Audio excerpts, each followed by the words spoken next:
السلام علیکم حضرات، جو بندہ سب سے زیادہ درود شریف پڑھتا ہے، جو بندہ درود شریف کا کثرت کرتا ہے، قبر میں اس کے بدن کو مٹی نہیں کھائے گی۔ جو بندہ درود شریف پڑھنے کا ہر روز معمول بنا لیتا ہے، اس کا کفن کبھی بھی میلا نہیں ہوگا۔ حضرات، آئیے آپ کو میں ایک ایمان افروز حکایت پیش کرنے جا رہا ہوں، آپ کو سنانے جا رہا ہوں، جس سے یقیناً آپ کے دل کی دنیا جگمگا اٹھے گی اور روح کو انشاءاللہ مالدگی ملے گی۔ یہی صاحب دلائل الخیرات میں حضرت شیخ جز ولی رحمت اللہ علیہ کا جب وصال ہوا اور آپ کو مقام وصوص میں دفنایا گیا تو آپ کی قبر سے مشک کی خوشبو آنے لگی۔ آپ خود سمجھ سکتے ہیں کہ حضرت جز ولی رحمت اللہ علیہ کتنے پائے کے بزرگ تھے، کتنے بڑے ولی اللہ تھے کہ 70 سال کے بعد جب آپ کے جسم مبارک کو مراکش منتقل کرنے کے لیے، یعنی یہ اس جگہ سے دوسری جگہ لے جانے کے لیے جب آپ کے قبر انور کو کھولا گیا، جب آپ کے قبر انور کو کشادہ کیا گیا اور آپ کو قبر انور سے نکالا گیا تو لوگوں نے دیکھا کہ آپ کا جسم پاک صحیح سالم ہے۔ جسم آپ کا کفن مبارک بھی میلا نہیں ہوا تھا۔ وصال مبارکہ سے پہلے آپ نے داڑھی کا خط بنوایا تھا، تو دیکھنے والوں نے دیکھا تو کہا کہ ایسا معلوم ہو رہا تھا گویا حضرت نے آج ہی داڑھی کا خط بنوائے ہیں اور بنوا کر آرام فرما رہے ہیں، بلکہ کسی نے تو امتحان کے طور پر آپ کے بدن پر انگلی رکھ کر دبایا۔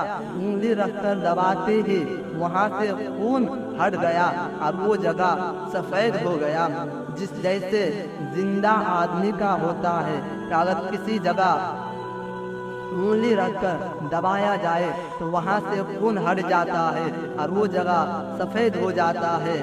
اسی طرح حضرت جز ولی رحمت اللہ علیہ کا بھی ایسا ہی ہوا۔ پھر کچھ دیر کے بعد وہ خون واپس اسی جگہ آ گئے اور خون گردش کرنے لگے اور وہ جگہ لال ہو گئی، یعنی سرخ ہو گئی۔ آخر حضرت کا وہ کون سا خاص عمل تھا جس کی بنیاد پر یہ کمالات ظاہر ہو رہے تھے؟ بھی قبر سے بھینی بھینی خوشبو کا نکلنا، 70 سال تک جسم پاک کا صحیح سالم رہنا، پھر دیکھنے والوں میں یوں معلوم ہونا کہ ابھی آرام فرما رہے ہیں، پھر زندوں کی طرح جسم میں خون کی گردش کا باقی رہنا۔ خدا کی قسم، یہ حالات، یہ کمالات صرف اور صرف اس لیے تھے کہ وہ اپنے محبوب پاک صلی اللہ علیہ وسلم پر درود پاک پڑھنے کے پابند تھے، درود شریف کی کثرت کرتے تھے اور ہمیشہ اسی وظیفے میں سرشار رہتے تھے، اسی وظیفے میں یعنی درود شریف پڑھنے میں ہمیشہ ڈوبا ہوا رہتے تھے۔ حضرات، محترم بزرگوں اور دوستوں، اچھی طرح ذہن نشین کر لیجئے، جب بھی رحمت للعالمین صلی اللہ علیہ وسلم کا نام پاک آئے، آپ کا ذکر جمیل چھڑ جائے تو آپ کی بارگاہ میں درود شریف پڑھنا واجب ہو جاتا ہے۔ جب بھی سرور کون و مکان صلی اللہ علیہ وسلم کا ذکر کرے تو ان کی بارگاہ میں درود پاک کا سوغات پیش کر لیا کرے اور درود و سلام کی ڈالیاں نچھاور کر لیا کرے، کیونکہ نبی اکرم صلی اللہ علیہ وسلم نے فرمایا، البخیل الذی من ذکرت عندہ فلم یصلی علیہ، یعنی سب سے بڑا بخیل وہ ہے جس کے سامنے میرا ذکر کیا جائے، میرا نام لیا جائے اور وہ مجھ پر درود شریف نہ پڑھے۔ حضرات، مصطفیٰ جان رحمت صلی اللہ علیہ وسلم کی بارگاہ میں درود شریف نہ پڑھنا، درود شریف میں سستی کرنا، درود شریف میں تساہلی کرنا بہت بڑی بد نصیبی ہے۔ جو شخص درود شریف میں سستی کرتا ہے، درود شریف میں تساہلی کرتا ہے، وہ خدا کی رحمت سے دور ہو جاتا ہے۔ اور جو شخص درود شریف پڑھنے میں تساہلی کرتا ہے، اس پر فیض و برکات کے دروازے بند کر دیے جاتے ہیں۔ نبی کریم صلی اللہ تعالی علیہ وسلم نے فرمایا، جو شخص درود شریف پڑھنا بھول گیا وہ جنت کا راستہ بھول گیا۔ درود شریف نہ پڑھنے والوں کی بہت بڑی مذمت کی گئی ہے۔ آئیے اس سلسلے میں ایک اور حدیث پاک آپ کو سناتا ہوں۔ عن ابی ہریرہ قال قال رسول اللہ صلی اللہ تعالی علیہ وسلم رغم انف رجل ذکرت عنده فلم يصلي علی۔ حضرت ابو ہریرہ رضی اللہ تعالی عنہ سے روایت ہے کہ رسول کریم صلی اللہ تعالی علیہ وسلم نے فرمایا، اس شخص کی ناک غبار سے آلود ہو، یعنی ذلیل و خوار ہو، جس کے سامنے میرا نام لیا گیا اور اس نے مجھ پر درود نہ پڑھا۔ شفاء القلوب میں ایک عبرت ناک واقعہ تحریر کیا گیا ہے، ایک عبرت ناک واقعہ لکھا گیا ہے جس کو میں بیان کرنا، جس واقعے کو میں آپ کو سنانا مناسب سمجھتا ہوں، تاکہ اس واقعے کو سن کر آپ عبرت حاصل کریں اور اللہ عز و جل کے قہر و غضب سے بچنے کی پوری کوشش کریں۔ واقعہ یوں ہے کہ ایک شخص کا انتقال ہو گیا، اس کے لیے قبر کھودی گئی۔ قبر میں ایک خوفناک کالا سانپ نکلا نظر آیا۔ لوگوں نے اس قبر کو بند کر دیا۔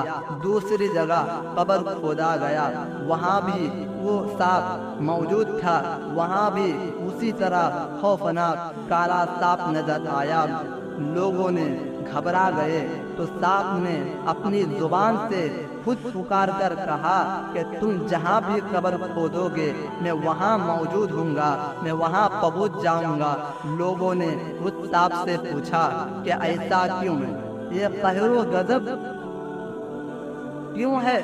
سانپ بولا، یہ شخص جب سرکار دو عالم صلی اللہ تعالی علیہ وسلم کا نام اسم گرامی سنتا تو درود پڑھنے میں سستی کرتا، درود شریف پڑھنے میں بخیلی کرتا۔ اب میں اس بخیل کو سزا دیتا رہوں گا اور قیامت تک میں سے ڈستا رہوں گا۔ حضرات، ابھی آپ نے سنا کہ جو شخص درود شریف پڑھنے میں بخیلی کرتا ہے، درود شریف پڑھنے میں کنجوسی کرتا ہے، اللہ کے رسول صلی اللہ تعالی علیہ وسلم اس شخص سے سخت ناراض ہو جاتے ہیں، بہت زیادہ ناراض ہو جاتے ہیں۔ اور جس نے رسول اللہ صلی اللہ تعالی علیہ وسلم کو ناراض کیا، اس نے خدا کو ناراض کیا، کیونکہ رسول کی ناراضگی خدا کی ناراضگی ہے، اور خدا کی ناراضگی خدا کے قہر و غضب کا سبب بنتی ہے۔ اور مرنے کے بعد اس قبر میں خوفناک سانپ کی شکل میں عذاب مسلط کر دیا جاتا ہے، جو اس کو کاٹتا رہتا ہے، کاٹتا، نوچتا، پھاڑتا اور ڈستا رہتا ہے۔ اسی طرح اس پر قیامت تک عذاب ہوتا رہتا ہے، اور وہ طرح طرح کے عذاب میں مبتلا کر دیا جاتا ہے، اور جہنم کے گڈھوں میں سے اس کا قبر ایک گڈھا بن جاتا ہے۔ آج کی اس نورانی بیان کو سن کر مجھے یقین ہے کہ آپ اپنے دل میں آج سے پختہ ارادہ کریں، آج سے یقین کے ساتھ، یقین کامل کے ساتھ یقین کامل کے ساتھ عہد و پیمان کیجئے کہ خدا کی بارگاہ میں توبہ و استغفار کیجئے کہ اب اس کے بعد کبھی بھی درود شریف پڑھنے میں بخیلی نہ کروں گا، کبھی بھی درود شریف پڑھنے میں کنجوسی نہ کروں گا۔